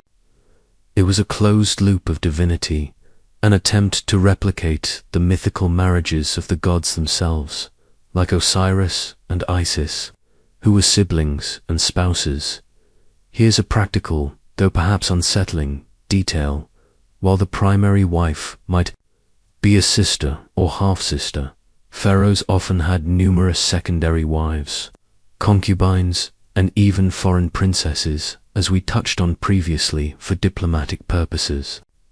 So, while the great royal wife might be a close relative, the pharaoh's harem was often quite diverse, ensuring a broader genetic pool for potential heirs, which is perhaps a quiet nod to biological realities even in a divinely ordained system. Historians still argue vehemently about the prevalence and biological consequences of such close-kin marriages within the royal family. While some scholars point to potential health issues arising from inbreeding, others suggest that the practice was not as widespread or consistently practiced across all dynasties as once believed, and that sister could sometimes be a ceremonial title rather than a literal biological relationship. The debate continues, underscoring the complexities of interpreting ancient practices through modern lenses. So, when you consider these seemingly shocking royal unions, remember to shed your modern moral framework. For the ancient Egyptians, it was a profound religious and political statement, a means of reinforcing the pharaoh's divine status and the absolute purity of the royal line. It was an anomaly, a practice confined to the very top of society, designed to ensure that the earthly manifestation of the gods remained untainted. You were witnessing a unique intersection of power, religion, and lineage, all designed to maintain the cosmic order of Egypt. Stepping away from the rarefied air of royal marriages, Let's gently bring our focus back to the daily lives of common ancient Egyptian couples and how their unions intersected with their work and professions. You might imagine a rigid system where one's profession was predetermined, but while family trade was common, marriage itself often played a key role in supporting and strengthening a couple's economic life. Imagine a typical ancient Egyptian household. The husband, as the primary provider, would often engage in a trade or profession passed down through generations. He might be a farmer, tending to fields of grain along the fertile Nile, his days dictated by the flood and harvest cycles. Or perhaps he's a craftsman, a carpenter carefully shaping wood, a potter molding clay, or a weaver producing fine linen. For those of higher status, he could be a scribe diligently copying texts, a priest serving in a temple, or an administrator, overseeing royal granaries. His income, whether in goods or actual currency, though coins were rare until later periods, would be the primary sustenance for the family. Now, here's where the synergy of marriage truly comes into play. While women primarily managed the household, this didn't mean they were idle or without economic contribution. The wife often played a crucial, supportive role in her husband's profession, particularly in smaller family-run ventures. You might find a potter's wife preparing the clay, or a weaver's wife spinning the thread. In agricultural families, women often worked alongside men in the fields, participating in planting, harvesting, and winnowing. This wasn't just help, it was an integral part of the family's economic output. Here's a charming example. We have evidence of women acting as business partners or agents for their husbands, especially in trade. Imagine a merchant's wife overseeing sales in the market while her husband is away on a long trading journey down the Nile, or perhaps a brewer's wife managing the fermentation process, her knowledge crucial to the family's livelihood. This demonstrates a flexible and collaborative approach to work within the marriage, where skills were pooled for mutual benefit. It wasn't about one person dominating, it was about complementary efforts. Historians still argue about the exact proportion of women engaged in income-generating activities outside the home versus those solely focused on domestic duties. However, the legal right of women to own property and conduct business strongly suggests that many, especially those not in the wealthiest classes, actively participated in the economic life of their families. Their contributions, whether direct or indirect, were vital to the household's prosperity and stability. So, your ancient Egyptian married couple wasn't just sharing a home. They were often sharing a livelihood, a joint enterprise aimed at ensuring their collective survival and prosperity. Their union wasn't merely a personal bond. It was an economic partnership where each spouse played a crucial role in the family's work and their place in society. This practical interdependence added another layer of quiet strength to the enduring bonds of ancient Egyptian marriage. As we journey deeper into the daily life of ancient Egyptian couples, let's consider a topic that might have caused quiet anxiety but was ever present: health and medicine. You might envision a world without sophisticated medical knowledge, but the Egyptians, with their keen observational skills and practical approach, developed surprisingly advanced medical practices that directly impacted family life and marital well-being. Imagine an ancient Egyptian household facing illness. Sickness was an undeniable part of life, often attributed to divine displeasure, evil spirits, or simply environmental factors like the relentless sun or tainted water.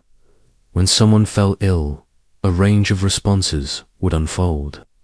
Home remedies, passed down through generations, were often the first line of defense, involving herbs, concoctions, and perhaps a dose of ancient Egyptian folklore.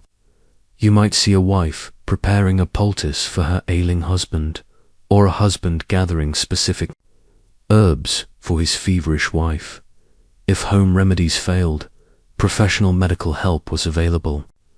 Ancient Egypt boasted a class of highly respected physicians known as SNG, who specialized in various ailments. There were dentists, eye doctors, gastroenterologists, and even surgeons. Their knowledge, recorded on papyrus scrolls like the Ebers Papyrus and Edwin Smith Papyrus, demonstrates a remarkable understanding of anatomy, diagnosis, and treatment for their time.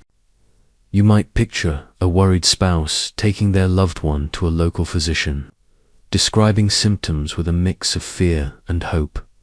Here's a practical, though perhaps unsettling, medical tidbit.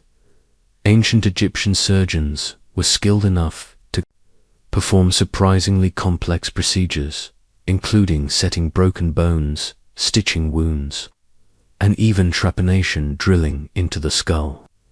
While you wouldn't want to undergo such a procedure without modern anesthesia, it speaks to their empirical approach and willingness to intervene physically. They even had rudimentary forms of pain relief, often derived from opium poppies or mandrake. Historians still argue about the average life expectancy and the prevalence of specific diseases in ancient Egypt. While infant mortality rates were undoubtedly high, those who survived childhood often lived into their 30s, 40s, and beyond, especially in wealthier classes. Common ailments included parasitic infections from the Nile, dental problems due to abrasive elements in their bread, and various infectious diseases. Marriage provided a crucial support system during times of illness, with spouses caring for one another, a quiet testament to their enduring bond. So, while life might have been challenging, ancient Egyptian couples navigated health concerns with a blend of practical care, traditional remedies, and, when necessary, surprisingly sophisticated medical intervention. You weren't just enduring sickness.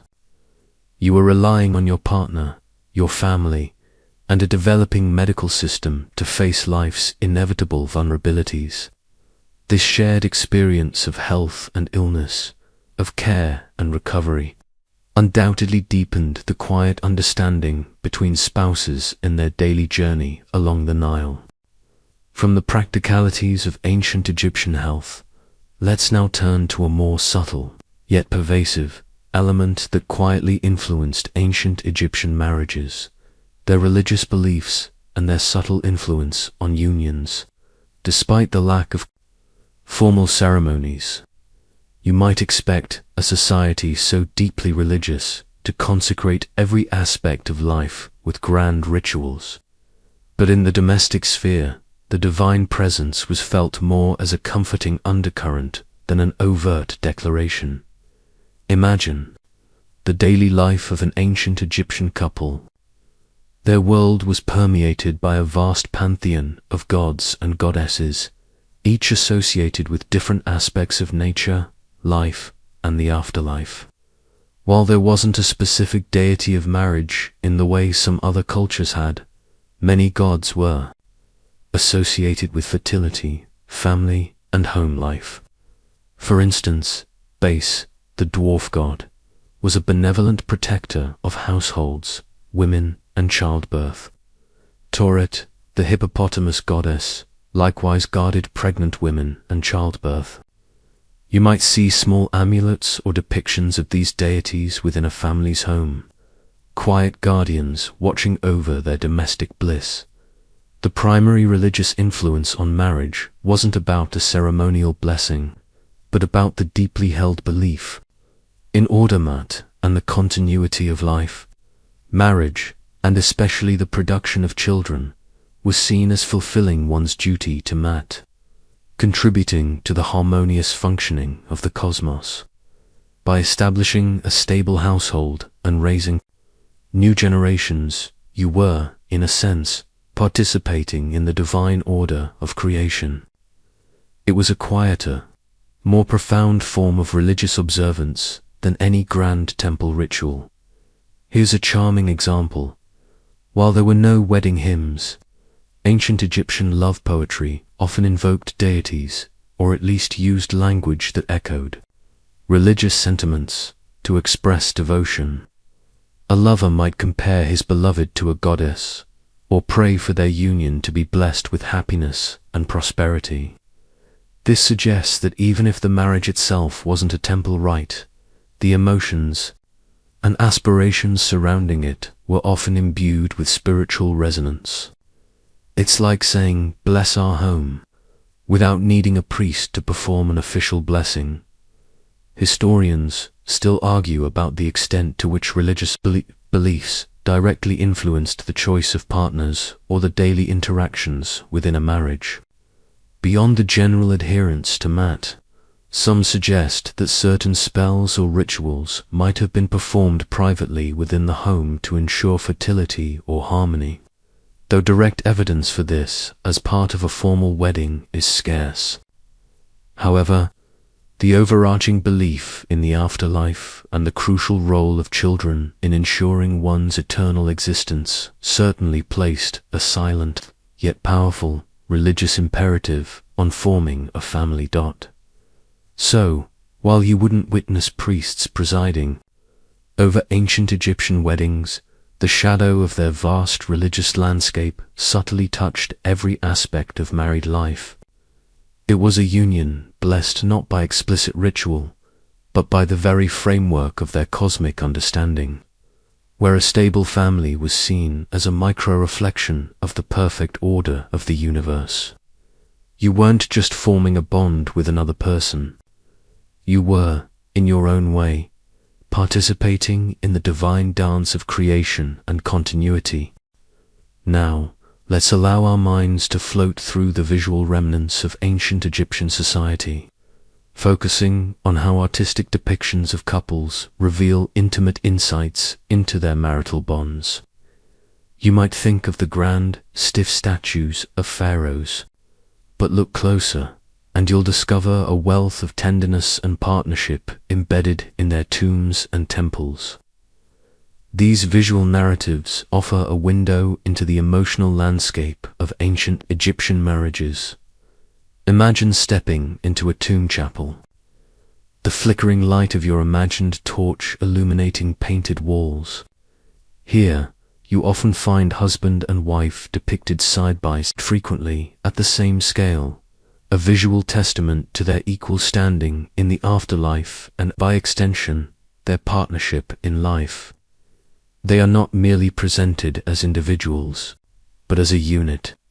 You might see the wife's arm affectionately wrapped around her husband's waist, or their hands gently clasped. These subtle gestures are powerful indicators of companionship and mutual affection, far more telling than any rigid formal pose.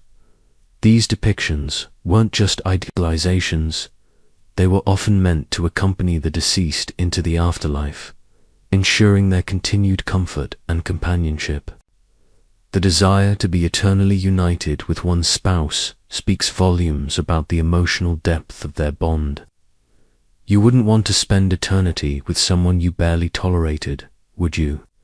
It highlights that beyond the practicalities, a genuine, emotional connection was a cherished aspect of marriage. Here's a charming, artistic detail. Some statues show the wife's head gently resting on her husband's shoulder, or their bodies leaning into each other in a relaxed, intimate way. These aren't formal portraits. They are snapshots of shared affection, hinting at moments of quiet repose and mutual support. Imagine an ancient Egyptian couple settling down for the evening, perhaps after a long day of work, finding comfort in each other's presence. These are the details that breathe life into the seemingly distant past. Historians still argue about the degree to which these artistic representations reflect the average reality of marital life versus an idealized version.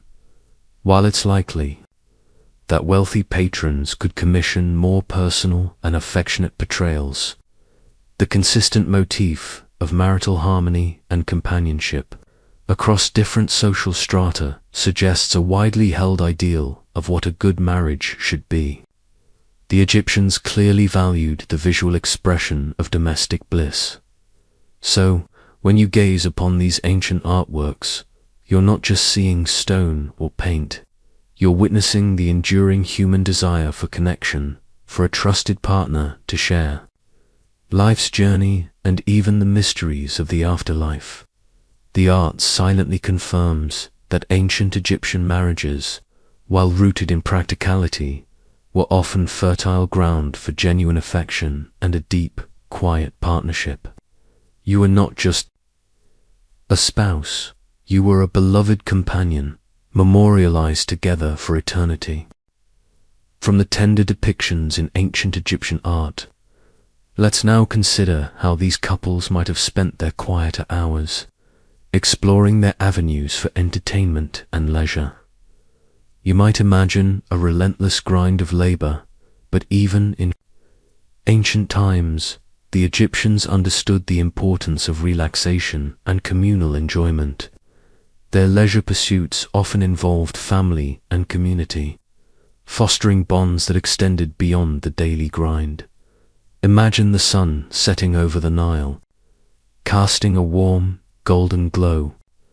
After a day of work, an ancient Egyptian couple might gather with their family and neighbors for simple pleasures. Storytelling was a popular pastime, with tales of gods, heroes, and even humorous fables captivating audiences. You might hear the quiet cadence of an elder recounting an epic, or a parent improvising a funny story for their children, their voices weaving through the evening air. These oral traditions were a vital source of entertainment and cultural transmission. Music and dance were also integral to their leisure. Simple instruments like flutes, lutes, and harps provided melodic backdrops, and people would often sing along or dance. While formal performances certainly existed for the elite, more informal, spontaneous music and dance would have been common in homes and villages. You might picture a couple gently swaying to the rhythm, or a group of friends laughing as they try out new dance steps. It was a way to unwind, express joy, and connect with one another on a deeper level. Here's a charming detail. Board games were incredibly popular across all social classes. Cenote, a game of strategy and chance, was played by everyone from pharaohs to commoners, often with deep symbolic meaning related to the journey to the afterlife. Another game, Maman, involved a coiled snake board. Imagine a couple quietly engaged in a game of Senat after dinner, the click of the game pieces a soothing sound in the evening quiet, perhaps with a friendly rivalry developing. It was a quiet intellectual pursuit, a way to relax the mind. Historians still argue about the precise amount of leisure time available to the average ancient Egyptian, given the demands of agriculture and labor. However, the evidence from tomb scenes depicting banquets, musical performances, and games suggests that leisure was valued and actively pursued when opportunities arose. These moments of respite were crucial for mental well-being and for strengthening social bonds within families and communities. So, while life might have been industrious, it was not devoid of joy and relaxation. Ancient Egyptian couples found quiet moments for entertainment, sharing stories, music, and games. You weren't just working alongside your spouse.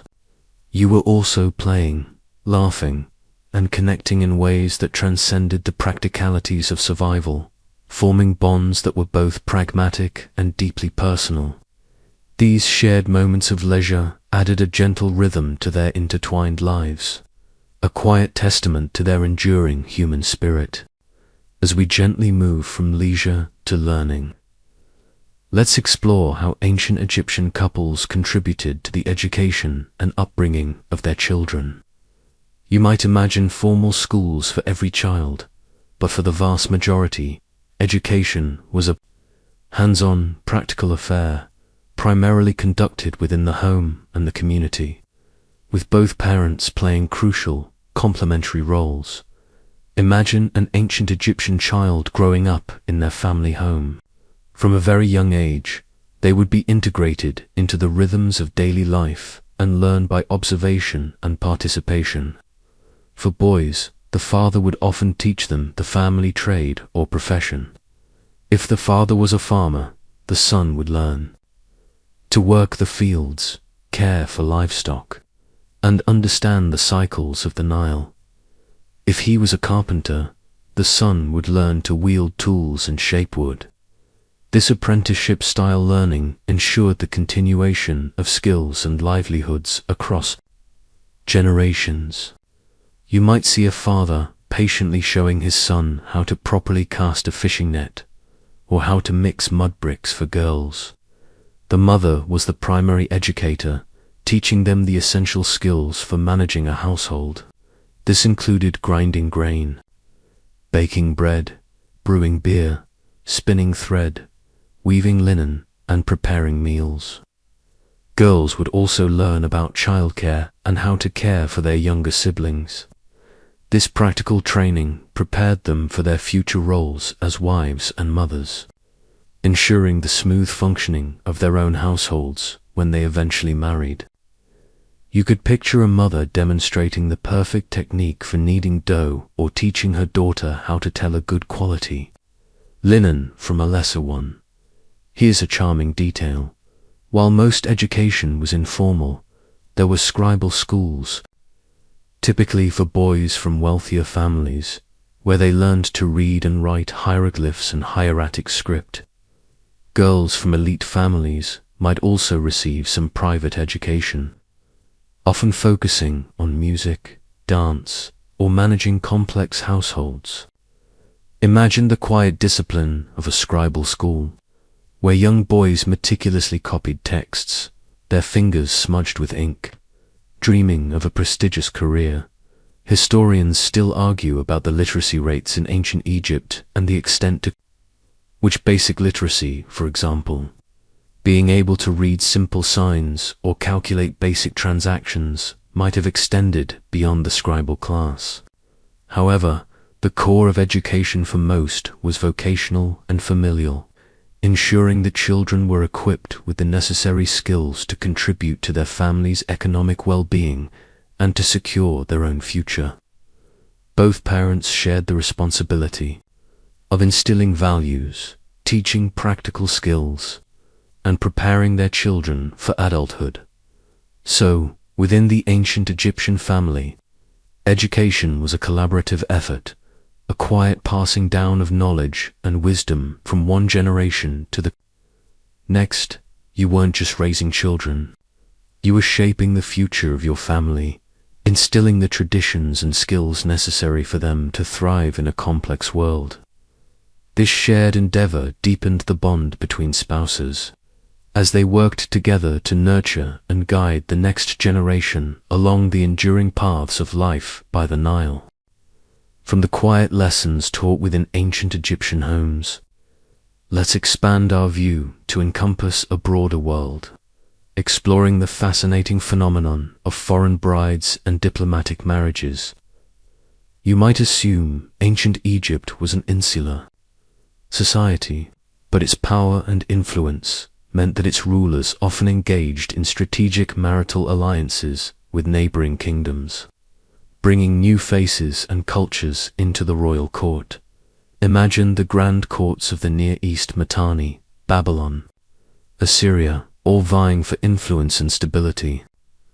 For the Egyptian pharaohs, marriage was a powerful tool in foreign policy, a way to forge alliances, maintain peace, and secure trade routes without resorting to warfare.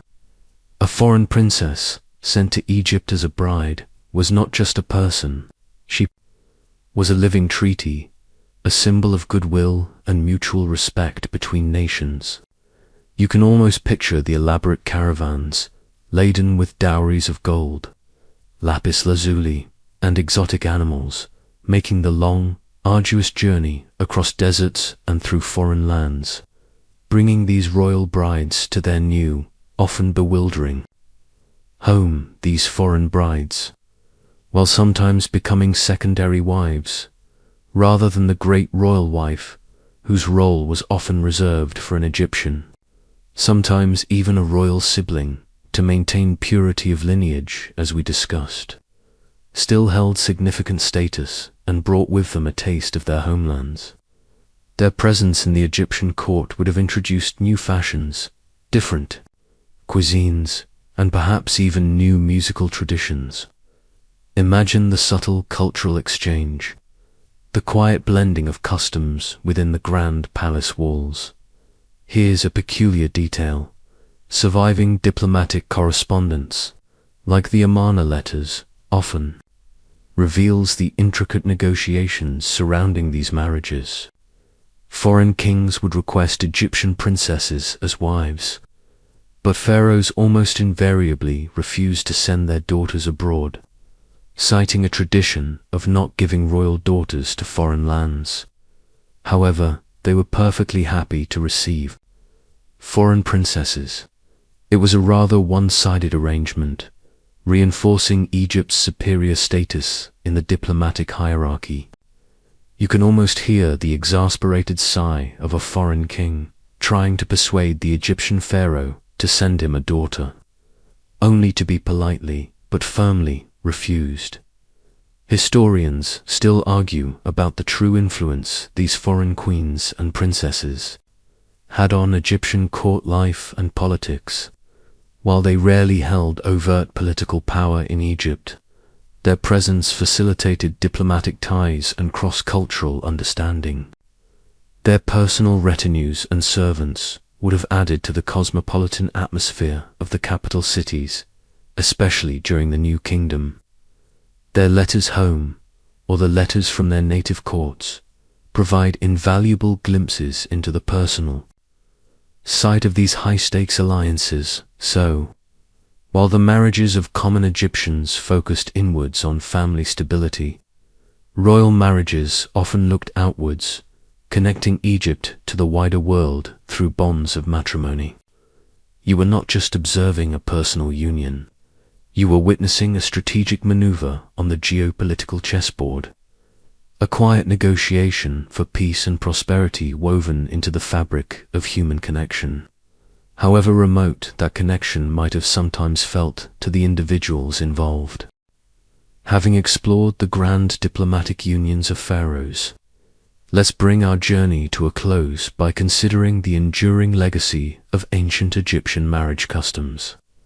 You might think the traditions from millennia ago hold little relevance today, but many of the principles and practices we've gently uncovered resonate surprisingly through the annals of history, influencing later societies and even subtly shaping some modern legal concepts. Imagine how the strong legal rights of ancient Egyptian women, particularly their ability to own property independently and initiate divorce, stood in stark contrast to the subjugation of women in many later Western and Middle Eastern societies. For centuries after the decline of Egypt, women in other cultures often lost their property rights upon marriage or had little recourse for divorce. The Egyptian model, while not universally adopted, certainly demonstrated a remarkably advanced understanding of female autonomy within a marital framework. You could almost hear a sigh of exasperation from a Roman woman, wishing she had the financial independence of her ancient Egyptian counterpart. The emphasis on prenuptial agreements, outlining property and divorce provisions, also foreshadows similar legal instruments that developed in later legal systems. The idea of a written contract to clarify financial aspects of marriage, rather than relying solely on custom or religious dictate, shows a pragmatic foresight that was truly ahead of its time. It's a bit like ancient Egypt inventing the blueprint for modern marital planning, long before anyone else thought to draw it up. Here's a nuanced historical reflection. While the lack of a formal religious ceremony might seem unique to Egypt, it highlights that the essence of marriage, for them, was rooted in social and economic realities. This pragmatic approach, focusing on the establishment of a household and lineage, rather than purely spiritual vows, is a concept that subtly underlies marital law in many secular societies even today. You're seeing the foundational bricks of what would become civil marriage, laid down thousands of years ago.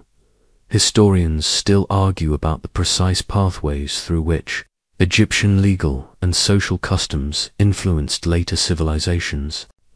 Was it through direct cultural transmission, or simply parallel independent development?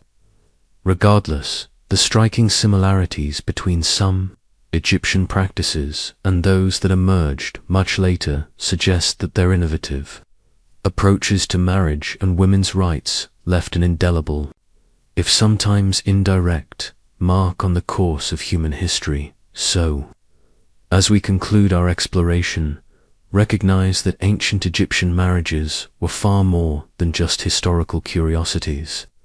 They were sophisticated arrangements reflecting a society that valued order, practicality, and, surprisingly, a significant degree of individual autonomy, particularly for women. You weren't just observing forgotten customs. You were witnessing the quiet forging of legal and social precedents that would echo through time, shaping the very idea of what a marriage could be.